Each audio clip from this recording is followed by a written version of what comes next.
Hare Krishna and a very happy morning to all of you. Students, we have completed the second lesson of English 1 book, The Secret of Success. Okay, and in the previous class, I also told you to write its word meaning and question and answer in fair copies. And the sum of the back exercise also, multiple choice questions, right, wrong and fill in the blanks. आपको ये multiple choice questions, right, wrong और fill in the blanks ये आपको book में ही fill करना है और इसमें आपको question answer and word meaning आपको कॉपी में लिखने हैं. Clear? Today I am going to tell you about some more back exercise of this lesson.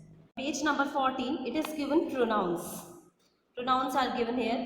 So first of all, I would like to tell you about pronouns. I think all of you have read about it and will have remembered what is pronoun. Okay, so I tell you about once more. I tell you about the definition of pronoun. What is pronoun? Words which are used in place of nouns are called pronouns. Okay, जो words noun की जगह use किए जाते हैं, they are called pronouns.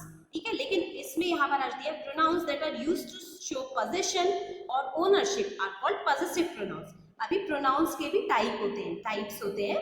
ठीक है, तो यहाँ पर एक टाइप इन्होंने बताया है, वो है possessive pronouns. So what are possessive pronouns? Possessive pronouns जो होते हैं उनसे possession या ownership show होती है. ठीक है, जब भी possessive pronoun किसी भी सेंटेंस में आ रहा है, लाइक मैं एक आपको एग्जांपल बोलती हूँ, दिस बुक इज हर्स. यहाँ पर हर्स एक possessive pronoun है और ये possessive pronoun ये शो कर रहा है कि ये बुक जो है ये उसकी है. ठीक है, तो इस तरह से ये possessive pronoun जो है ये possession शो करते हैं कि किसी पर्सन को वो थिंग बिलोंग करती है. ठीक है, और यहाँ पर क्या लिखा है? Mine, yours, theirs, his, hers and its are some common possessive pronouns. Mine मतलब मेरा, yours मतलब तुम्हारा, theirs उनका, his उसका, ये बॉय के लिए आता है, hers उसका, ये गर्ल के लिए आता है, and its ये एनिमल्स के लिए एंड लाइफलेस थिंग्स के लिए प्रोनाउन यूज किया जाता है. ये वाला ठीक है, are some common positive pronouns. ये सब कुछ कॉमन पॉजिटिव प्रोनाउंस है. Remember, we never use an apostrophe with positive pronouns and you have to remember that we never put any apostrophe in the possessive pronouns. Okay, apostrophe आप सब लोगों को याद होगा, मैं एक बार और आपको रिकैप करती हूँ उसका. See, I am recalling the apostrophe words with you. Okay, use of apostrophe. कब हम apostrophe का यूज करते हैं? This is Ram's shirt. यहाँ पर आप लोग देख रहे होंगे कि this is Ram, इसका मतलब है यह राम की शर्ट है. राम की लिखने के लिए we will write Ram apostrophe s. Okay, Ram के बाद सीधे एस नहीं लिखेंगे, राम एपोस्ट्रोफी एस. इससे ये पता लगेगा कि ये राम की शर्ट है, मतलब ये राम को बिलोंग कर रही है शर्ट. ठीक है, ये पॉजेसिव प्रोनाउन नहीं है, हमने इसमें एपोस्ट्रोफी का यूज करा. लेकिन उस बुक में क्या दिया हुआ है कि कभी भी पॉजेसिव प्रोनाउन जो था उसके साथ में एपो, जैसे हर्स है तो हर एपोस्ट्रोफी एस नहीं लिखेंगे. ठीक है, सेकंड सेंटेंस है कि दिस इज डॉक्टर्स कार, ये डॉक्टर की कार है, मतलब ये डॉक्टर की ओनरशिप शो हो रही है इसमें. ठीक है, तो आई put doctor apostrophe s in this word. ठीक है, तो इसमें भी possession शो हो रहा है, लेकिन possessive pronouns जो होते हैं उनमें apostrophe का यूज हम नहीं करते. We will understand possessive pronouns with some examples. Okay, E, tick the correct pronouns. यहाँ पर आपको correct pronouns को टिक करना है. right? First sentence is Tina and Ranjan live here. इसका मतलब है टीना और रंजन यहाँ रहते हैं. This house is hers or theirs. देखिए, अब यहाँ पर दो पर्सन यहाँ पर रह रहे हैं तो प्लूरल हो गया. सिंगल पर्सन सिंगुलर होता है और दो पर्सन है तो प्लूरल हुआ, टू पर्सन है तो प्लूरल हुआ. तो यहाँ पर कौन सा प्रोनाउन आएगा? हर्स तो गर्ल के लिए आता सिर्फ, बट यहाँ पर here are two people, so we will use theirs pronoun. Their मतलब उनका. ठीक है, theirs. Second sentence is this bag belongs to me, it is my और माइन, इट इज माइन. ठीक है, यहाँ पर माइन पॉजिटिव प्रोनाउन आएगा. My mother and I bought this book. मेरी मम्मी और मैंने ये बुक खरीदी. bought मतलब खरीदी. It is us मतलब होता है हमें और ours मतलब होता है हमारी. यहाँ पर क्या आएगा? वो हमारी है. ours पर ये ours प्रोनाउन यहाँ पर आएगा. ours पर आपको टिक करना है. Okay, Kapil made this model. Kapil ने ये मॉडल बनाया. The hard work was all him or his. Hard work, सारा हार्ड वर्क उसका था कि उसको था? उसका था. हिम मतलब होता है उसको और हिज मतलब होता है उसका.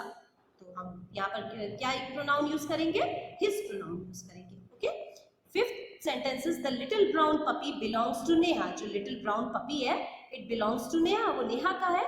इट इज हर और हर्स, इट इज हर्स, ये उसका पपी है। ठीक है, now F is change the underlined nouns and pronouns into the opposite gender and rewrite the paragraph। ठीक है, यहाँ पर आपको इस पैराग्राफ में कुछ nouns और pronouns है जो कि अंडरलाइन करे हुए। देखिए मैन इज अ नाउन, ये अंडरलाइन है, ही एक प्रोनाउन है अंडरलाइन। तो कुछ nouns and pronouns इस पैराग्राफ में है and they are underlined and you have to change their gender। जैसे मैन है तो मैन का जेंडर क्या होगा, वुमेन। मैन एक मैस्कुलाइन जेंडर है एंड इसको हम फेमिनाइन जेंडर में कन्वर्ट करेंगे तो ये हो जाएगा वुमेन। ठीक है, तो इसमें क्या दिया हुआ है कि आपको जितने भी अंडरलाइन वर्ड है उनको उनके ऑपोजिट जेंडर में चेंज करना है एंड रीराइट द पैराग्राफ, और इस पैराग्राफ को फिर से लिखना है और आपको ये पैराग्राफ आपकी फेयर कॉपी में लिखना है। ओके, सो मैं आपको ये समझाती हूँ अभी। The old man sat on a bench. देखिए द ओल्ड मैन, मैन की जगह अगर हम जेंडर चेंज करें तो क्या हो जाएगा, वुमेन। और WO मैन, MAN, मैन मतलब सिंगल मैन, इसका प्लूरल होता है MEN। तो यहाँ पर मैन अगर सिंगुलर दिया हुआ है तो वुमेन भी WOMAN आएगा।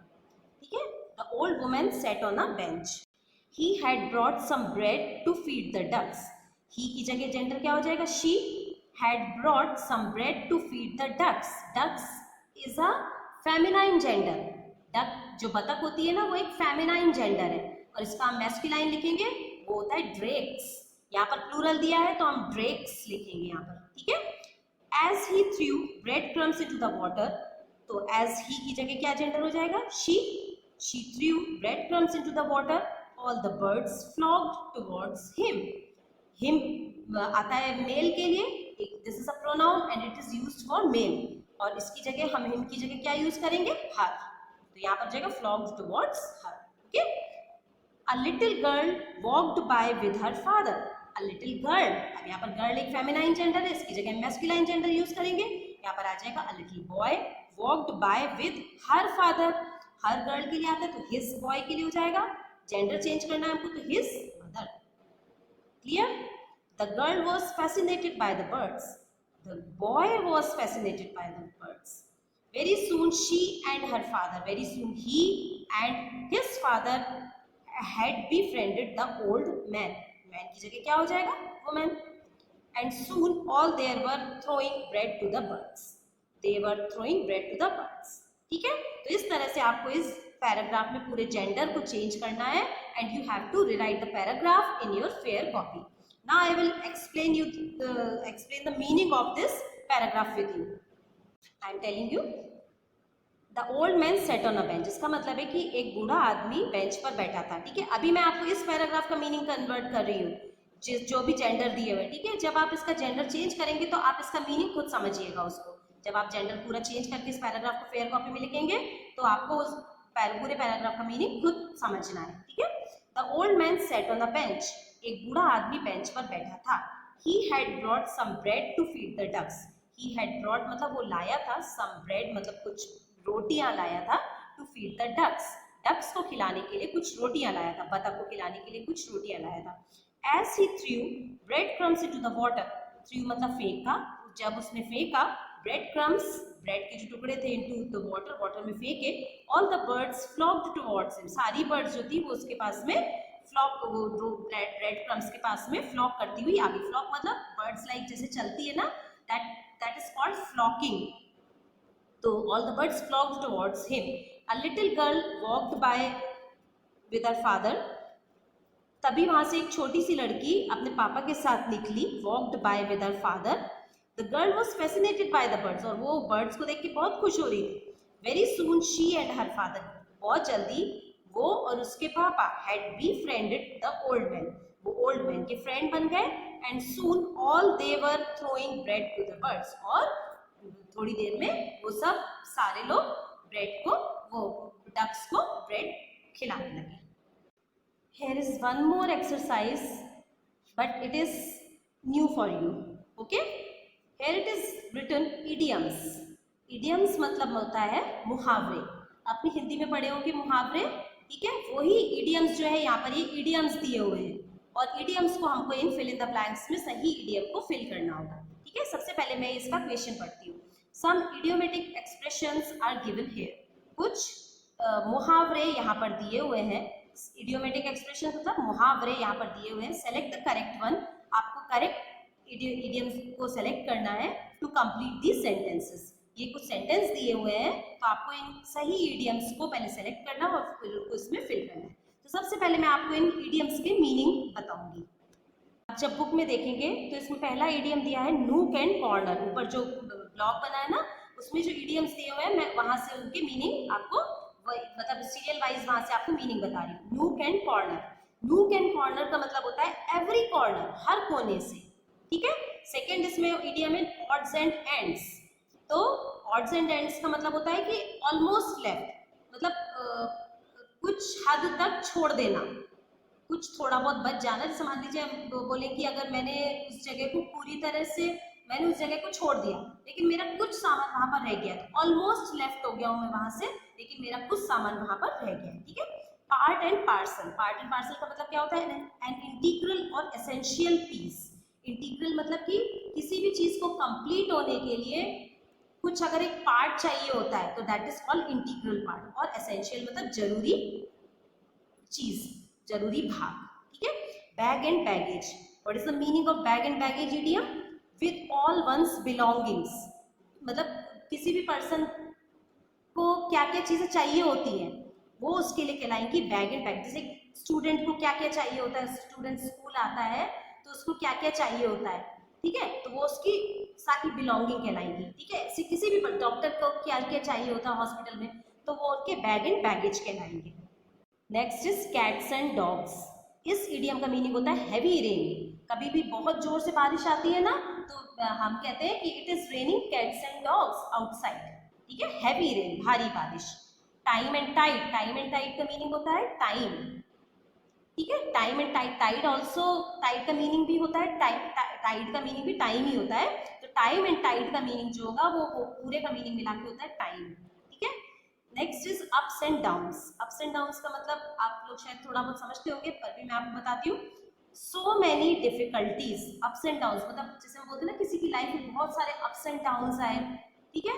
कुछ डिफिकल्टीज आई, कभी वो ऊपर भी उठे, कभी उन्होंने प्रोग्रेस भी करी, कभी उन्होंने मतलब कुछ प्रोग्रेस नहीं भी हुई उनकी, तो उसको बोलते हैं अप्स एंड डाउन्स लाइफ में आना। ठीक है। कभी हमारी प्रोग्रेस हो रही है, कभी हमको फेलियर हो रहा है, इस तरह से। That is called ups and downs. ठीक है। ले बाय। ले बाय का मीनिंग होता है रिजर्व और सेव। रिजर्व मतलब हमको संरक्षित करना, कुछ सेव करके रखना, बचा के रखना। Okay. Now I tell you it all these proverbs in the book exercise. You see here, मैं आपको सारे proverb के meanings बता चुकी हूँ अभी। ठीक है। Now I am reading the sentences and we will see which proverb will come into which fill in the blank. Okay. The thieves picked up dash lying about in the house and ran away with them. ठीक है। देखिए अभी इसमें क्या दिया, the thieves picked up. Thieves picked up का मतलब हो कि चोरों ने उठा लिया डैश, क्या उठा लिया, lying about in the house and ran away with them. उन्होंने घर में से क्या उठा लिया, लाइंग अबाउट जो कि घर में पड़ा हुआ था, और उसके रैन अवे मतलब भाग गए उसके साथ। Bag and baggage. थीव्स को जो अपने काम की चीज लगेगी वो ही लेके जाएंगे ना वो। तो बैग एंड बैगेज का मतलब होता है बिलोंगिंग्स, जो किसी भी पर्सन को लगता है कि ये उसके लिए होनी चाहिए, तो that is called bag and baggage. तो यहाँ पर आएगा बैग एंड बैगेज। देखिए मैंने यहाँ पर 1 नंबर लिख के रखा है यहाँ पर। ठीक है। Second is the news spread rapidly in every dash of the country. इसका मतलब है कि जो न्यूज थी वो स्प्रेड मतलब फैल गई, रैपिडली मतलब बहुत जल्दी से, in every dash of the country. Country में चारों तरफ फैल गई। देखिए इसका थोड़ा सा मीनिंग लगाया तो चारों, हर कोने में फैल गई। तो कोने कोने में किस वर्ड से निकल रहा था, नूक एंड कॉर्नर। ठीक है। तो यहाँ पर आएगा नूक एंड कॉर्नर, यहाँ पर इडियम फिल करेंगे। ठीक है। थर्ड है इट वॉज रेनिंग। अभी मैंने आपको इट वॉज रेनिंग, रेनिंग के लिए क्या आ सकता है, इसमें हम देखते हैं। इसमें आएगा odds, sorry, cats and dogs. ठीक है। It was raining heavily. Cats and dogs का मतलब होता है heavy rains. Clear? Now we move on page number 15. So what this is sentence 4. Kashmir is a dash of India. Okay? इसमें जो idiom आएगा वो होगा पार्ट एंड पार्सल. मैंने आपको पार्ट एंड पार्सल का मीनिंग एक्सप्लेन किया था अभी. पार्ट एंड पार्सल का मीनिंग होता है कि कोई भी एसेंशियल पार्ट, इंटीग्रल पार्ट, किसी भी चीज को कंप्लीट करने के लिए कोई एक जरूरी पार्ट होता है, that is called part and parcel. वो पार्ट एंड पार्सल का मीनिंग होता है. तो कश्मीर इंडिया के लिए एक एसेंशियल पार्ट है. तो यहाँ पर क्या कौन सा प्रोवर्ब आएगा? Kashmir is a part and parcel of India. Okay. Next sentence is he experienced many dash in his life. He experienced, उसने एक्सपीरियंस करे many ups and downs in his life. Ups, यहाँ पर प्रोवर्ब आएगा ups and downs. Okay.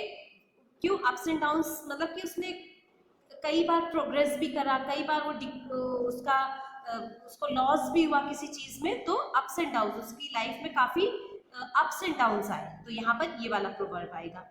Next है there is saying that time and tide wait for none.